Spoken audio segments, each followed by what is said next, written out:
Oui. Oui, alors on va passer au prochain sujet de notre congrès.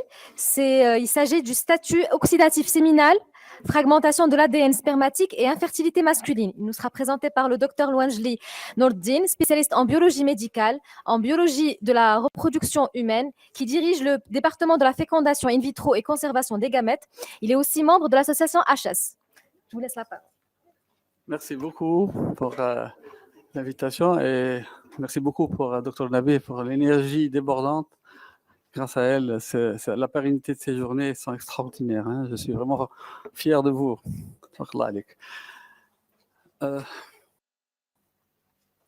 La thématique, en fait, la thématique de l'infertilité masculine.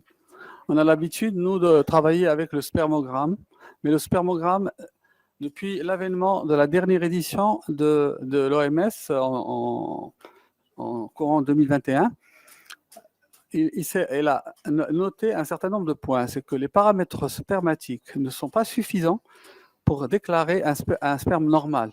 Il y a beaucoup de problèmes fonctionnels et des problèmes qu'on peut pas voir. On parle maintenant de plus en plus de la face cachée du spermatozoïde qu'on ne voit pas, qui peuvent expliquer ce qu'on appelle nous des infertilités inexpliquées, alors que le couple n'a rien du tout. L'homme a un spermogramme normal, la femme ne présente pas de particularité. Donc c'est pour cela qu'on a été un peu plus loin dans la recherche de cette maladie du siècle qui est le stress oxydatif, qui est généré par un certain nombre d'habitudes alimentaires, de stress, de consommation de drogue, que sais-je, parfois des problèmes professionnels et de toxiques de l'environnement, qui génèrent un certain nombre de dommages pour le contenu du sperme, son ADN, qui est bien sûr élément indispensable à la bonne santé du conceptus qui va évoluer. Donc, ici, c'est juste pour pardon. Pour vous résumer, il y a eu donc plusieurs manuels de l'OMS et le dernier en date. Ça va vite, il faut attendre quand on a reçu. Hein, un seul clic, d'accord, un seul clic. Ça passe tout seul, ok. Il y a plusieurs manuels de l'OMS pendant 40 ans, ça se succède tous les 10 ans, il y a un manuel. Le dernier manuel en date, le MAUVE, il insiste justement sur le fait que les paramètres spermatiques ne sont pas suffisants. Ils ont insisté sur un certain nombre de paramètres de tests fonctionnels du sperme. Par exemple, le test de la fragmentation de l'ADN, le test de vitalité, de la réaction acrosomique qui permet à l'ovocyte d'être fécondé, le test de stress oxydatif du liquide séminal, qui est notre thématique d'aujourd'hui, le test de la décondensation de la chromatine, le test de déséquilibre chromosomique du sperme, etc. Nous, on va parler aujourd'hui essentiellement du problème du stress oxydatif et ses conséquences. Alors, qu'est-ce que c'est le stress oxydatif ? C'est le résultat, bien entendu, d'un déséquilibre entre la formation d'espèces réactives de l'oxygène et l'incapacité des antioxydants disponibles à neutraliser la production excessive de sérose. C'est quoi ? Donc, c'est-à-dire que l'équilibre, le corps de la personne ne génère pas suffisamment de défense pour contrer tous ces radicaux oxygénés qui s'accumulent dans l'organisme avec les habitudes de la vie. Qu'est-ce que c'est quoi un radical oxygéné en fait ? Je prends par exemple une molécule d'oxygène. Quand elle perd un électron, elle cherche à se stabiliser. Et pour se stabiliser, elle attaque tout pour prendre cet électron. Elle peut attaquer les glucides, les lipides, les protéines, tout ce qui circule, et entre autres l'ADN du sperme. Et quand l'ADN est attaqué, il sera oxydé et il sera plus fonctionnel. Il y a plusieurs types de radicaux. Donc, il y a les radicaux dérivés d'origine sulfure, d'origine nitrate, d'oxygène. Il y a plusieurs. Ils peuvent être chargés, non chargés. Non, notre environnement est bourré de radicaux oxygénés qui peuvent attaquer notre santé. Et bien sûr, c'est la santé, c'est notre santé en général, pas uniquement le testicule, le sperme.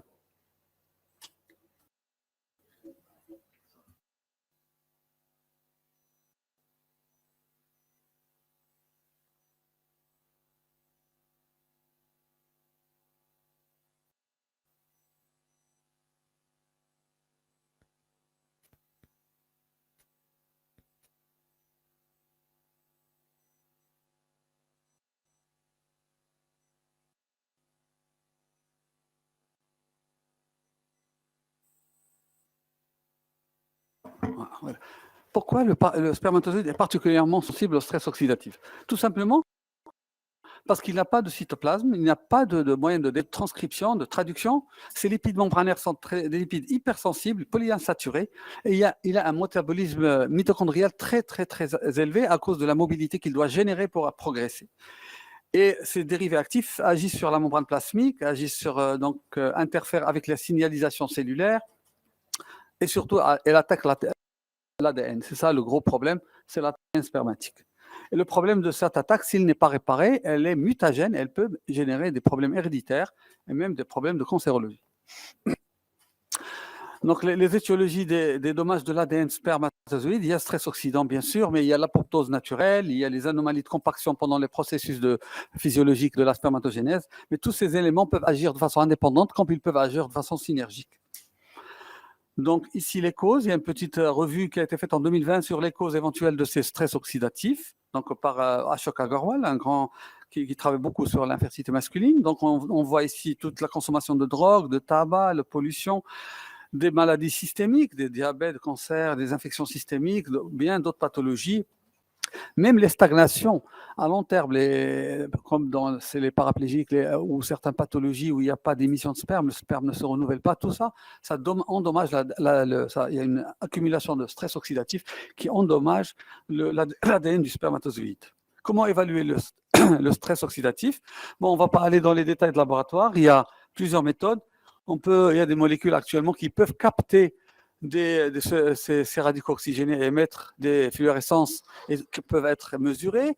Il y a actuellement, mieux encore, il y a des techniques qui permettent de voir l'équilibre entre les oxydants et les antioxydants et faire une mesure de l'équilibre final. Est-ce que les antioxydants que génère l'organisme, qui sont consommés de l'extérieur, sont suffisamment élevés pour contrer le stress oxydatif? Il y a d'ailleurs une revue qui a été faite en 2019 sur une grande étude qui a permis de présenter ce travail, une petite machine par un simple dépôt, comme un test de grossesse, qui permet d'avoir un peu le niveau du stress oxydatif au niveau de l'usque séminal et prédire si ce patient a besoin d'un traitement antioxydant ou pas du tout. Donc ici sur le cut-off de 1,34, mais c'est des choses liées à la machine. C'est une machine simple d'utilisation qui peut être utilisée, mais ce n'est pas l'objectif. Ce qu'il faut remarquer, c'est que cette machine permet donc, cette mesure de ce équilibre stress oxydatif permet de valider un traitement. Après, par exemple, un traitement antioxydant pour infection, pour inflammation, pour une correction d'hygiène de vie, pour une varicellextomie, par exemple, ou une embolisation de varicocèle, pardon. Donc, toutes ces situations peuvent être corrigées en mesurant ce stress oxydatif. Bon, les méthodes indirectes sont les méthodes essentiellement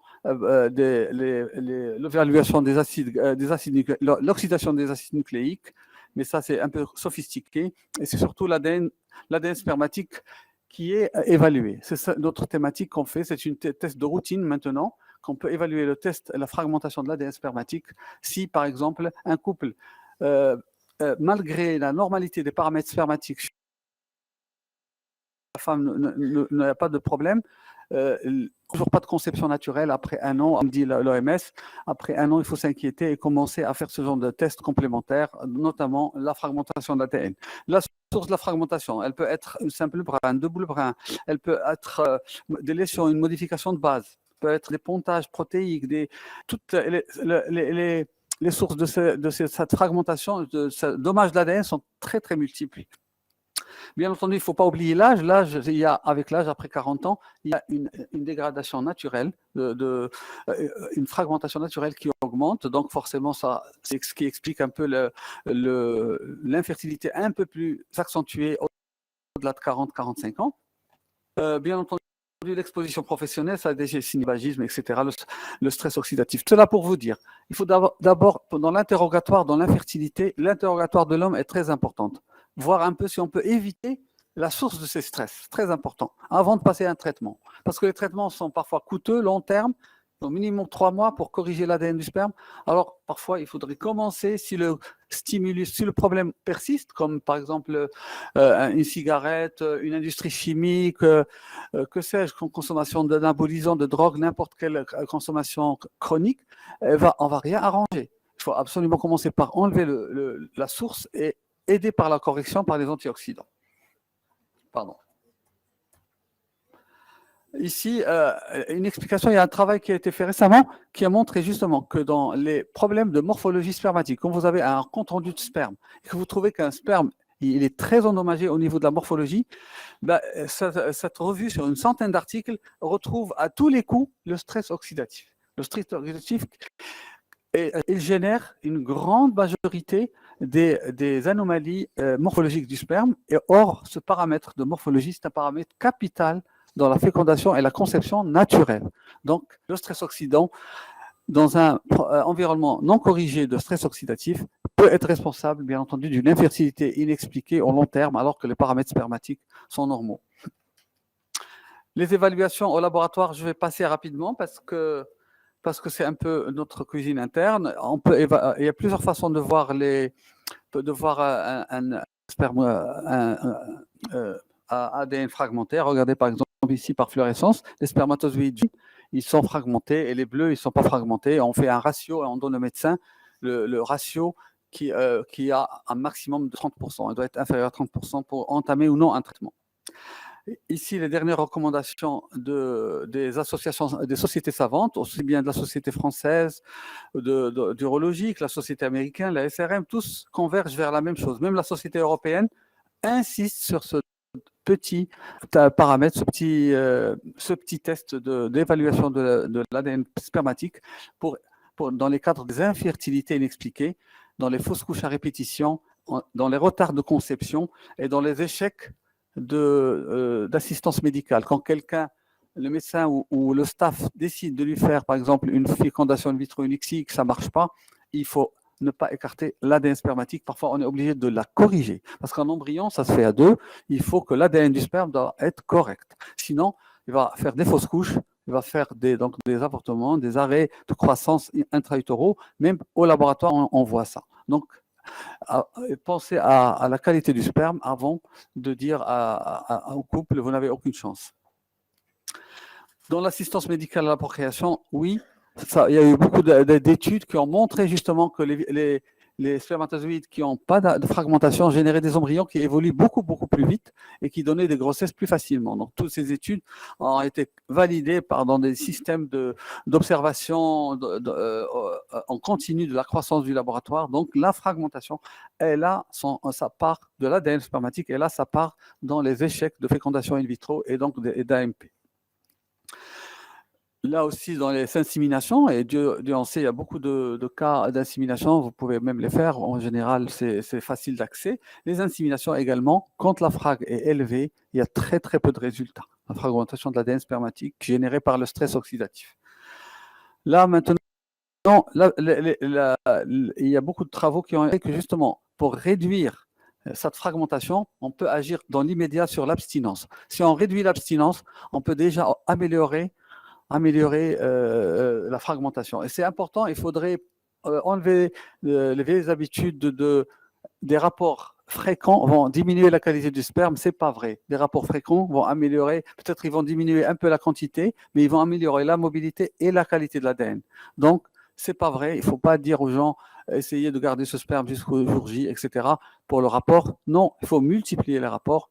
Et d'ailleurs, l'OMS recommande 2 à 3 rapports par semaine sur une année et qui est pleine de grossesse pour décréter qu'il y a infertilité. 2 à 3 rapports par semaine pendant une année. Donc la régularité des rapports est importante. Donc c'est toujours dans l'abstinence. L'abstinence toujours est très importante, mais ça c'est très spécialisé. Là aussi, des études qui ont montré que c'est vrai que un partenaire féminin de jeune âge, il est capable de réparer cet ADN, mais jusqu'à un certain niveau. Donc à un certain niveau, alors, ce travail de SETI en 2021, c'est un travail très intéressant. C'est vrai qu'au-dessous de 35 ans, même s'il y a des dommages élevés, ils sont réparés. Mais si on veut une grossesse avec une patiente qui vient, qui souffre, qui a une attente, qui est au-delà de 38, 39, voire au-delà de 40, il faudrait traiter l'homme d'abord. Il faudrait que l'homme présente un sperme avec une ADN intègre, sans problème. Donc, il ne faut pas oublier que oui, la femme répare l'ADN parce qu'elle a un cytoplasme très puissant, l'ovule jeune est très puissant. Mais à partir d'un certain âge, il est dépassé. Donc, réparons l'ADN, aidons ce couple en traitant l'homme aussi par des antioxydants. Donc, il y a eu énormément de travaux ça revient toujours à la même chose. L'ADN doit être corrigé avant d'entamer toute procédure de fécondation in vitro, etc. Là, c'est un travail aussi assez original parce qu'il dit, sur 17 000 cas, si par exemple vous donnez un traitement et que la personne, en faisant le test, elle ne corrige pas son ADN, il reste toujours très élevé. On ne sait pas par quel mécanisme, probablement endogène, elle reste très élevée. Alors, dans ce cas, s'il y a stérilité, proposer une AMP en travaillant avec des spermes testiculaires. Et ça, ils ont remarqué qu'il y avait de meilleurs résultats en matière de résultats d'AMP et en matière de grossesse en général. Le sperme testiculaire présente moins de dommages de l'ADN que le sperme éjaculé. Probablement, pendant le trajet de sortie du spermatozoïde, trajet épididymaire déférent, probablement il y a une inflammation ou d'autres toxines qui agissent, qui expliquent un certain nombre d'infertilités dans ce genre de situation. Mais il faut garder juste à l'esprit que quand on traite au sperme testiculaire qui est là à la sortie d'usine, et de meilleure qualité. Après avoir abstinence, ça c'est les revues, etc. Je dis un petit mot surtout sur les traitements antioxydants. C'est très important. Alors, bien sûr, les antioxydants, il y a deux grands groupes. Il y a les naturels, donc les enzymatiques, superoxydismutase, catalase, tout ça, c'est nos moyens de défense naturels qui existent chez toute personne en bonne santé. Et il y a les non-enzymatiques, les protéiques, enfin un certain nombre de molécules qui ont fait l'objet de beaucoup d'études, etc. Et si on voit un peu le spermatozoïde, on va voir pour réparer tous les dégâts de ce spermatozoïde, il faut plusieurs molécules en fait. Il faut voir l'arginine, l'astaxanthine, le zinc, le sélénium, l'acide folique, le lycopène, etc., l'acétylcystéine, la carnitine, etc. Regardez la quantité d'ingrédients, parce que chaque ingrédient agit sur une partie du spermatozoïde. C'est pour cela que les industries ils se sont essayer de faire des formulations, des complexes qui pourraient agir sur l'ensemble des organismes du spermatozoïde et améliorer sa qualité.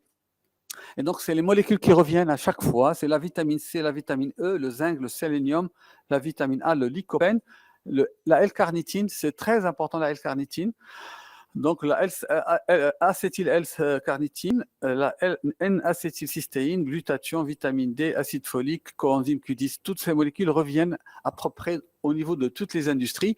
Et c'est ce que j'ai essayé de faire. Par exemple, j'ai essayé de voir ce qui se vend chez nous, dans notre pays. Là, il y a pratiquement, combien il y a 8 molécules, 8 cas. Nous avons, mais si en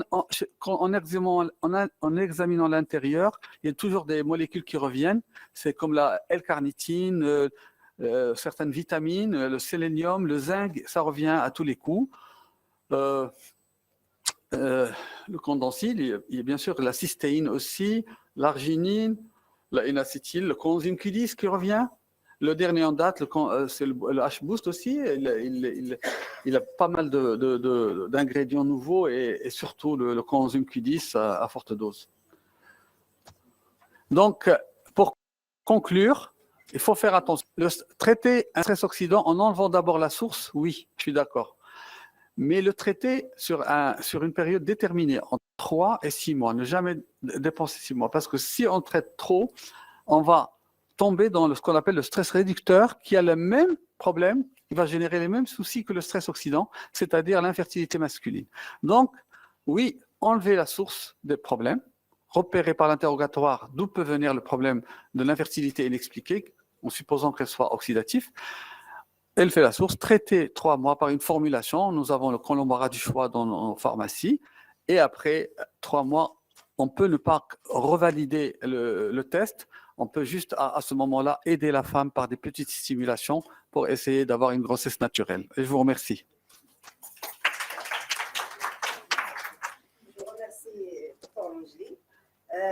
Vraiment, c'est un sujet qu'on oublie. Voilà. Souvent, les congrès d'INAF, les journées.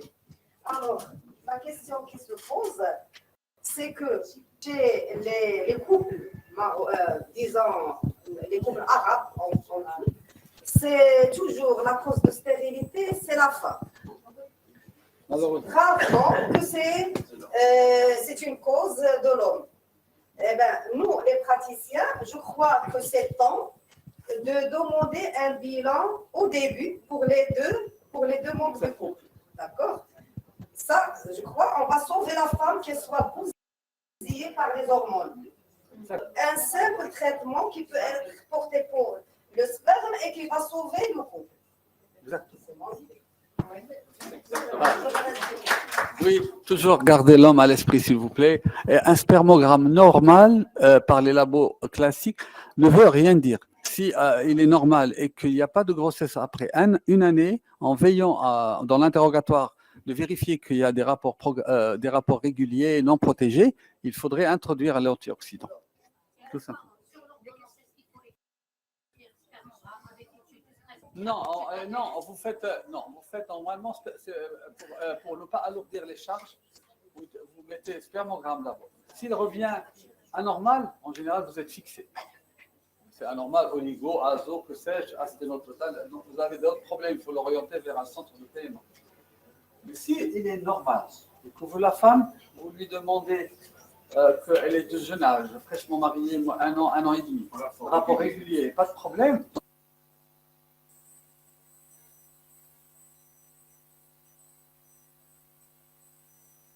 Ça va coûter cher pour tout le monde. On va se crier, et on va après approfondir. En fait, la DSADN, moi je la mettrais dans la stérilité inexplosive. Je ne vois pas d'autre sous la main et je veux voir si c'est réellement ça avant d'attaquer la source du problème et de se traiter. On vous remercie, Dr Mojli. Dr Mojli, c'est un membre d'association à chasse et il a pris la formation continue des médecins du Maroc, de l'Afrique et il est avec nous. Il y a activité que l'on a.